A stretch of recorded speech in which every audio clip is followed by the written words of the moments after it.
우크라이나 학자와 접촉을 했는데 공식적인 자리에서는 결사항전의 의지를 표명하는데 뒤풀이 자리에 와서는 우크라이나의 국가발전 동력이 완전히 사라질 판이기 때문에 치욕을 감수해서라도 전쟁을 끝내는 것이 우크라이나를 살리는 길이지 않겠는가 라는 식의 비참한 감정을 토로했다고 합니다.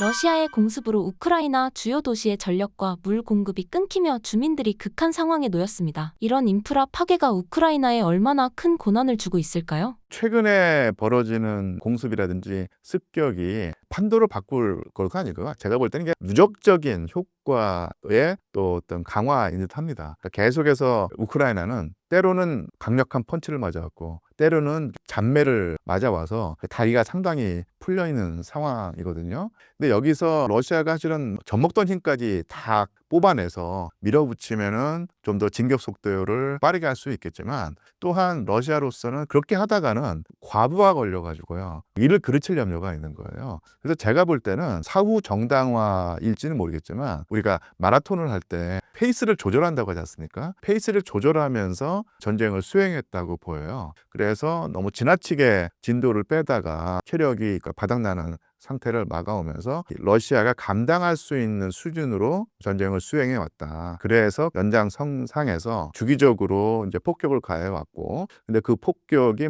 쉽게 말하면 우크라이나 국토 전체를 쑥대밭으로 만드는 상황은 아니었고, 일단 전략적으로는 항전 의지를 껐고요. 물론 그런 식의 공습을 했을 때 러시아에 대한 반감이 우크라이나 민간 사회에 생겨나겠지만, 또한 한편으로는 이런 식으로 전황을 불리하게 만든 젤렌스키 대통령에게도 이제 불만이 갈 텐데 그런 상황에서 젤렌스키 대통령의 정치적 입지를 흔드는 상황일 것이고, 전술적으로는요 사실은 정밀 타격이 이루어지고 있을 때 정밀 타격 중에 하나가 우크라이나에 들어와 있는 서방 용병들 그리고 또 서방 고문관들의 집결지였다고 하는 분석이 있더라고요. 그렇게 해서 이제 핀포인트로 타격을 해서 서방 개입 세력에게 경고를 하고 실질적으로 상당히 큰 피해를 입혀서 개입의 어떤 의지를 꺾는 그런 효과도 노린다고 보입니다. 요컨대 지금 우크라이나에 가해지고 있는 러시아의 어떤 공습, 습격, 공격이 전면적이진 않는데 적어도 우크라이나의 항전 의지를 꺾고 체력을 바닥나게 하는 효과는 꾸준히 가져왔다. 그런 연장선상에 있는 일부로 보입니다. 우크라이나의 민심은 어떤 상황인가요? 우크라이나에서 나오는 여론을 우리가 정말로 민심의 반영이라고 믿을 수 있는가, 확실할 수 있는가 하는 그런 문제가 있는데, 제가 최근에 전해 들었던 우크라이나의 여론조사로는 두 가지 추세가 있는 것 같아요. 하나가 뭐냐면 위기에 몰릴수록 상황이 안 좋을수록 더 투지를 불태우면서 그래 끝까지 가보자. 이런 상황에서 우리가 아무리 좀 지도부가 좀 엉성하고 실수를 많이 했더라도 그래도 우리 지도부니까 위기 상황일수록 더 지지해주고 믿고 따르자라고 하는 흐름이 있고요. 또 하나는 전쟁이 너무 지긋지긋하다. 더 이상 못 버티겠다고 하면서 다른 활로 치욕을 감수해서라도 전쟁을 빨리 끝내는 쪽으로 가자고 하는 여론이 존재하고 있고요. 그 여론이 이제 팽팽하게 맞서고 있다고 하는 여론조사를 봤습니다. 그런데 제가 아주 정교한 정보를 가지고 예측하는 것은 아니지만 정말 추정일 텐데 결국은 결사항전의 의지의 추세가 사그라들고 현실을 인정하고 정쟁의 그 종식을 앞당기는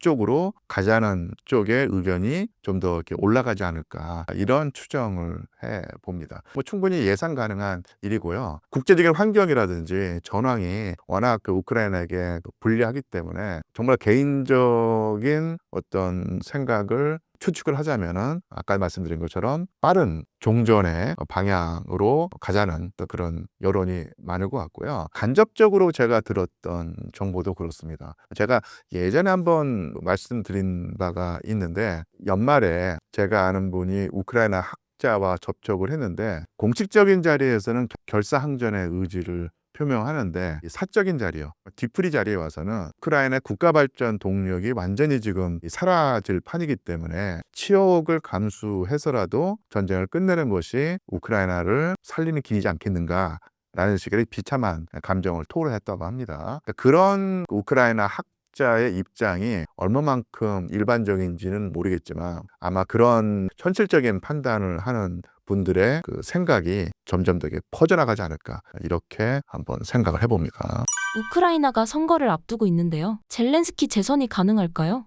글쎄요. 일단 불리한 상황입니다. 물론 강을 건널 때 말을 타지 않는다는 어떤 속담이 있듯이 우크라이나 국민들의 상당수는 그래도 현 지도부를 한번 믿고 따르자라는 생각이 있겠지만 너무 상황이 안 좋으니까요. 젤렌스키의 인기가 예전 같지 않고 근근히 버티고 있는 수준이고 언제 급전직하할지 모르겠고요. 더더군다나 그 경쟁자가 사실은 또 존재하고 있거든요. 지금 영국에 가 있는 잘루지니라고 하는 예전에 장군이었던 우리가 지금 외교관으로 활동하고 있는데 이분의 그 지지도가 상당히 높고 만만치가 않습니다. 충분히 대항마가 될 수 있고 정치적 흐름을 잘 타면 젤렌스키의 어떤 대안으로서 그 자리에 오를 수 있는 충분한 역량을 가지고 있고요. 또 제가 모르는 유력한 정치가가 또 분명히 있을 텐데 이런 상황을 보면 젤렌스키 대통령으로서는 상당히 곤혹스러운 입장일 것이고요. 또 어느 순간에 사실은 젤렌스키 대통령으로서 승산이 보이지 않는다라고 했을 때 어떤 또 명분을 내세워서 선거를 치르지 않을 가능성도 충분히 있죠. 그런 면에서 정치계가 요동치고 있기 때문에 과연 선거가 치러질 것인가라는 근본적인 어떤 의문을 가지고 우크라이나 정계의 어떤 추이를 주시해야 되지 않을까 싶습니다.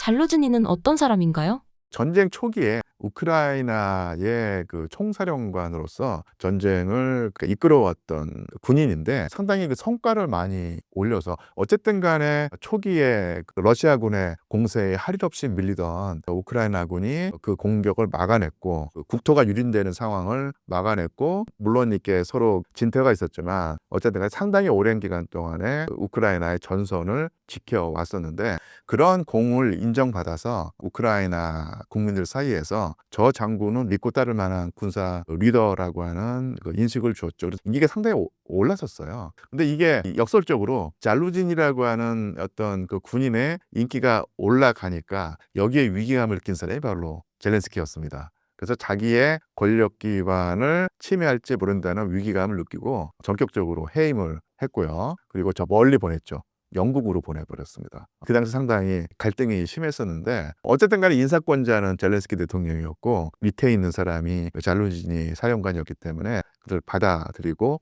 영국으로 갔죠. 그런데 지금 상황에서 다시 유력한 정치인으로 떠올랐고 실제로 한 두어 달 전에 여론조사를 봤는데 만약에 2025년 5월, 6월에 우크라이나에서 대통령 선거가 치러진다면 하면서 또 가상 대결을 하지 않겠습니까? 거기서 젤렌스키 현 대통령과 잘루지니가 만약에 1대1로 맞붙는다면 했을 때 거의 그 지지율이 비슷비슷하게 나왔다는 여론조사가 있었거든요. 그런 점에서 볼 때 젤렌스키 대통령으로서는 상당히 껄끄러운 존재가 될 수 있겠죠. 사실 젤렌스키 대통령이 어차피 권력자이고 정치인이고 더더군다나 이게 평탄한 국가가 아니라 원래부터 정치계의 그 요동이 많이 일었고 더더군다나 전쟁을 하고 있는 국가의 그 대통령으로서 상당히 정치공학적인 행동을 많이 했어요. 일단 강력한 야당을 불법화해서 해산한 경우도 있었고요. 그 이후로도 여론이라든지 관영 매체, 언론 매체를 장악해서 하지만 러시아의 어떤 언론 매체를 꽉 쥐고 통제한다고 하는데 그에 못지않은 식으로 우크라이나의 언론을 통제했던 인물이 바로 젤렌스키였습니다. 그런 면에서 계속해서 자기의 정치적인 대항마가 될 만한 사람들을 계속 제거해 왔었는데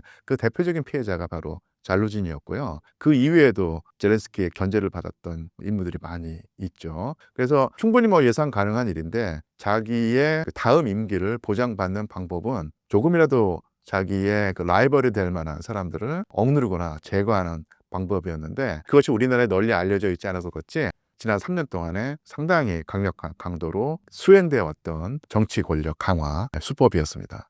잘루즈니는 전쟁에 대해서 어떤 견해를 가지고 있나요? 입장이 젤렌스키보다 현격히 유화적이진 않습니다. 기본적으로 군인 출신이고요. 전쟁의 지도부인데 친러시아는 전혀 아니고요. 러시아하고 오히려 강경한 자세를 취하는데 그 강경한 자세가 젤렌스키에 비해서 얼마만큼 강하다 약하다는 좀 따져보야 될 문제가 있을 텐데 정치적인 야망이 있다고 하면 정치적인 포부가 있다고 하면은 자기가 대통령이 되는 확률을 높인다고 했을 때 러시아에게 강경 제세로 나가야 될 것인가 아니면 약간은 유화 제세로 나갈 것인가는 아주 열심히 그 주판을 튕겨서 어느 쪽이 더 유리한가를 따져보겠죠.